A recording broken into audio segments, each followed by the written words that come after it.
Every year, I ask students to really reflect on whether or not they think they have power. And I find that they don't really know what power is, but their answer is based on what someone else told them power is. And in those cases, it's usually based on someone telling them they don't have power. So they start the semester saying, I don't really feel I have any power, which means I really feel like I don't have valuable resources, skills, knowledge that other people need. And they actually will say that.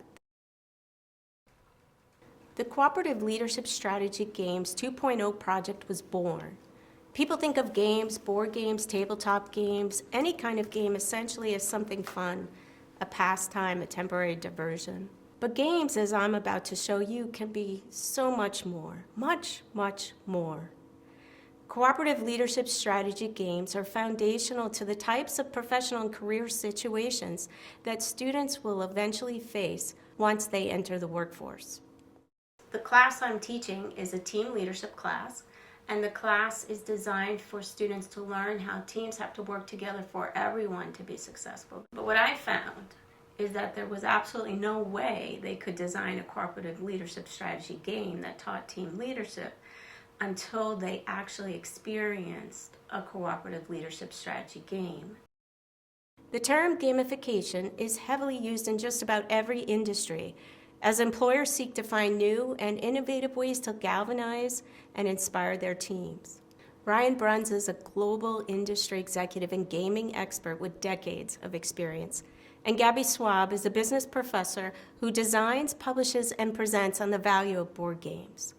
Throughout our multi-year project, they worked with hundreds of my students as they designed their games. I love this game. Thank you for presenting. You all seem like you really enjoyed working together as a team, which is always fun. One thing I really loved about it is your discussions on how playing together help you learn about each other. So that's kind of the point here, is how do we work together? How do we use games, which is a very low stakes environment, to be able to communicate to each other, which may have been a lot more difficult to do if you've been talking about, let's say a task that your boss has given you. But with gaming, you're able to say hey, this is something I need you to work on as a team member, which is really great. I really like that the designing of this game was kind of a game in itself for all of you in the group, being able to manage your time, come up with ideas, work together, these kind of things. So in itself, the project itself became kind of what you're trying to show off in the game and to teach people how to work together. You each all have different skill sets in real life, and bringing that into the design of the game is great. So I really love that comment. Teams of students were tasked with designing tabletop games that taught fundamental leadership skills, teamwork, problem solving, time management, and decision making, among others. They were then challenged to actually create a prototype and demonstrate how their team's game worked. I was uncertain. The students began the semester doubting their power, and I doubted mine, at least as far as being able to guide my class through the game creation process from start to finish. I was admittedly a novice in this field. That, however, soon changed. My family had game nights, and we loved to play. On day one of class, I asked my students to think about what game they loved to play as a kid. They shared many different games from a multitude of backgrounds and cultures, and each answer gave me key insights into who they were.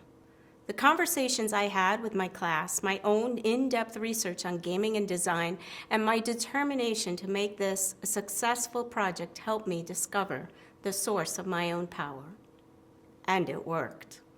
5 years, almost 400 students, and 48 original cooperative leadership strategy games later, we have games where everyone either wins or loses, capturing the true spirit of teamwork and cooperation. My students found their power through games every single semester that we've done this project. Game development and gamification is the future. They do what some technologies simply cannot do. This experience changed my students' lives by helping them find and unleash their voices. And unexpectedly, I discovered mine too.